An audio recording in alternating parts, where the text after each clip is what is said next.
un ministre commence à vous menacer, montre sa frilosité, sa panique, son inquiétude, sa gêne, son malaise, défie même l'ordre gouvernant. Parce que le chef de l'État, Paul Biya, a dit qu'il souhaite qu'on détienne de lui celui qui aura apporté la démocratie. Mais on arrive dans un contexte où les Camerounais doivent aller voter pour commencer à les menacer, les intimider, vous mettez les gendarmes sur toute la route, vous essayez de créer une histoire qui n'existe pas. J'ai envie de demander de quoi le RDPC a peur, puisqu'ils disent qu'ils sont si grands. De quoi le MINAT a peur, puisqu'ils disent qu'ils sont si grands. Alors, je vais commencer par dire au régime qu'il faut apprendre à supporter sa douleur. On comprend bien que le régime n'a jamais supporté le fait que le génie Issa Tiroma les ait quittés. Ils ne l'ont jamais supporté. Et ils lui en veulent tellement, parce que comme quelqu'un l'a dit sur les réseaux sociaux, ils ont passé 7 ans à étudier Kanto, et c'est Tiroma qui vient à l'examen. Ils sont perdus. Ils n'ont rien préparé par rapport à lui. Et le premier signe qui montre qu'ils sont perdus, c'est l'attitude du MINAT, avant les élections, qui a menacé les journalistes, qui a menacé les hommes politiques, qui a menacé tous les partis politiques. En fait, c'est arrivé au point où les Nations Unies ont tiré la sonnette d'alarme. Le haut commissaire aux droits de l'homme aux Nations Unies a dit attention, les élections au Cameroun sont en danger. Mais comme nous avons un régime qui a choisi de s'écouter tout seul, d'être suffisant, de se fermer sur lui, de se gargariser d'une force qu'il n'a pas. Vous soupçonnez que ce régime est extrêmement arrogant? Je pense que le mot est faible. Le mot est faible. Ils sont extrêmes, mais d'une arrogance qui finalement frise même le mépris et la méchanceté. Parce que toute politique devrait aboutir à un bien-être social. Toute politique publique devrait aboutir au bien-être social. Quand les Camerounais se plaignent qu'ils n'ont pas de route, on vous sort un bilan du linéaire qui est le plus grand en Afrique, mais on ne vous dit pas que la majorité de ce linéaire n'est pas bitumé et qu'il coûte excessivement cher par rapport à d'autres pays. Donc finalement, c'est l'hôpital qui se moque de la charité. On a des gens qui regardent la crise du Nozo et disent c'est nous les plus grands. Ils vont venir à nous. Issa Tiroma leur montre que ce n'est pas comme ça qu'on traite une nation. Dans une nation où les leaders se savent perdre, parfois descendre n'est pas de la faiblesse, c'est de la responsabilité. Issa Tiroma Bakary demande pardon, trouve un moyen de communication avec le Nozo, amène la paix de ce côté, mais il est en train d'éventrer la méchanceté. Il est en train de montrer que ces gens pouvaient régler ce problème depuis, mais ils ont refusé. Ils ne peuvent que lui en vouloir vertement. Et voilà votre correspondante qui l'a clairement dit. Quand je suis ce que le grand frère Limbe Lobé dit, je rappelle que ça l'engage lui seul. Parce que je ne comprends pas qu'il soit de l'opposition, mais il tape aussi fort sur l'opposition dans un contexte où on a besoin de se mettre ensemble. C'est un faux opposant.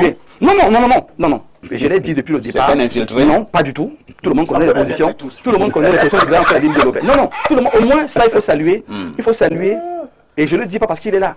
Il faut saluer sa responsabilité dans les positions qu'il prend. Il ne s'en cache pas. Ça, il faut le saluer. Et lui, il est iconoclaste. Un peu comme on fait SNC, nous sommes iconoclastes. On ne fait pas les choses comme les autres. Lui, il a sa façon à lui et on la respecte. Nous disons simplement que ce qu'il vient de dire et tout ce qu'il vient d'étaler, ça l'engage lui seul. Alors, parce que nous ne sommes pas dans ce combat. En ce sens, pour la simple raison que quand il y a une communication comme celle-là, et c'est là que je convoque le rôle de la presse. Oui. Vous savez, cette société, les Camerounais dans la globalité doivent se remettre en cause. La presse, à ce moment, devait appeler l'un ou l'autre et dire, mais c'est quoi cette histoire? Expliquez votre attitude. Peut-être qu'ils ont à dire. Mais vous voyez, nous sommes dans un pays où on fait rapidement le procès en sorcellerie. C'est-à-dire qu'on ne veut jamais écouter l'autre dans le but de le comprendre. Et peut-être de lui répondre et de l'amener, de regarder s'il a tort. Au Cameroun, c'est que dès que vous dites « je suis perfecto », on se met à dire « mais ça veut dire parfait ». Ça veut dire que, oh, il est en train de vouloir dire qu'il n'a pas d'erreur. Pourtant, ce n'est pas ce que vous voulez dire. Vous voulez dire « je fais bien mon travail ». Mais comme on ne vous pose pas la question, les jaloux, les méchants et les aigris choisissent, mais font même des thèses, sur leur masturbation intellectuelle, pardonnez-moi l'expression. Ça existe au Cameroun et ça devient rédhibitoire. Parce que, je commence par le premier point. En 2025, nous avons choisi d'être l'opposition la plus intelligente qui ait jamais existé au Cameroun. Ah, vous ne partagez pas l'avis de Soudan?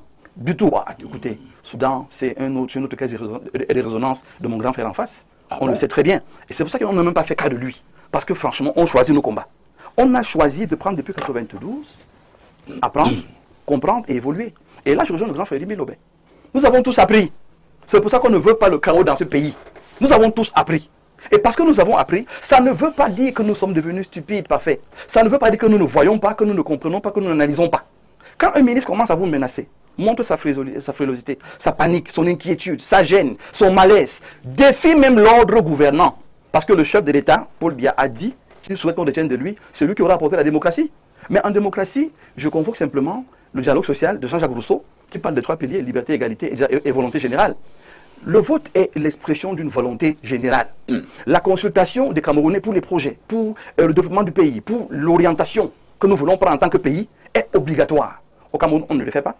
Non seulement on ne le fait pas, mais on est dans un contexte où les Camerounais doivent aller voter, vous commencez à les menacer, les intimider, vous mettez les gendarmes sur toute la route, vous essayez de créer une histoire qui n'existe pas. J'ai envie de demander de quoi le RDPC a peur, puisqu'ils disent qu'ils sont si grands. De quoi le MINAT a peur, puisqu'ils disent qu'ils sont si grands. Nous sommes dans une opposition qui a choisi, de manière responsable, d'affronter les défis et les challenges. Mais je dis de manière responsable. Je vois des gens qui se lèvent et qui disent, Chiroma aurait dit, je suis le porte-parole du président Issa Chiroma Bakary. Quand est-ce qu'il a prononcé un résultat? Quand est-ce qu'il l'a fait? Mais arrêtez la sorcellerie au Cameroun. Le MINAT se lève et dit, il y a des gens qui supputent, et ils ont les armes dans leur champ. Pourquoi vous, la presse, vous ne lui dites pas que ce n'est pas son rôle? C'est ce que vous appelez un procès en sorcellerie. Mais c'est un procès en sorcellerie, puisque votre correspondant l'a dit. Il a mis les gendarmes autour de la résidence de Chiroma, disant qu'il va l'arrêter. Donc vous pensez que le problème, c'est la presse? Mais le problème, c'est la presse parce qu'elle ne dénonce pas à ce niveau. Le problème, c'est le chef de l'État. Donc si Chiroma ne passe pas, c'est la presse. Écoutez, non. Écoutez-moi vraiment dans ce que je suis en train de dire. Je suis en train de dire, quand on a un MINAT qui exagère, qui extrapole dans les fantasmes et qui accuse l'opposition... Le mot n'est pas fort? Non. Il accuse, mais c'est à Mondovision. Il accuse l'opposition de ce que l'opposition n'a pas fait. Personne ne s'est levé des 11 pour proclamer un résultat. Personne ne s'est jamais levé pour menacer quiconque dans ce pays. C'est lui seul qui passe le temps à menacer les Camerounais. Pourquoi vous ne lui dites pas, monsieur le ministre, faites une communication responsable? Bon Dieu, on a eu des MINAT dans ce pays. Pourquoi celui-là se comporte comme ça et personne ne parle? Le chef de l'État qui dit qu'il veut que la démocratie vienne, laisse son ministre essayer d'intimider, menacer tout le monde au point de dire comment il va les arrêter, il va les écraser, il va les mâcher. Parfait, nous sommes en 2025. Et il faut à un moment donné que le dialogue soit respecté dans cette nation. Très bien. L'opposition demande à être respectée, à être écoutée et comprise. La notion de porte-parole, ce n'est pas le hasard. C'est celui qui parle au nom du parti et du chef de ce parti. Je vous dis donc ici, et solennellement, le FSNC a choisi de respecter la loi. Et nous disons que nous avons la majorité des PV que nous compilons. Nous disons de manière très claire. Et nous allons les comparer au moment des résultats. S'il y a couac, on va le dénoncer avec la dernière énergie. Ceux qui pensent que nous sommes là pour casser le pays, mais on ne peut pas venir casser un pays qu'on veut gouverner.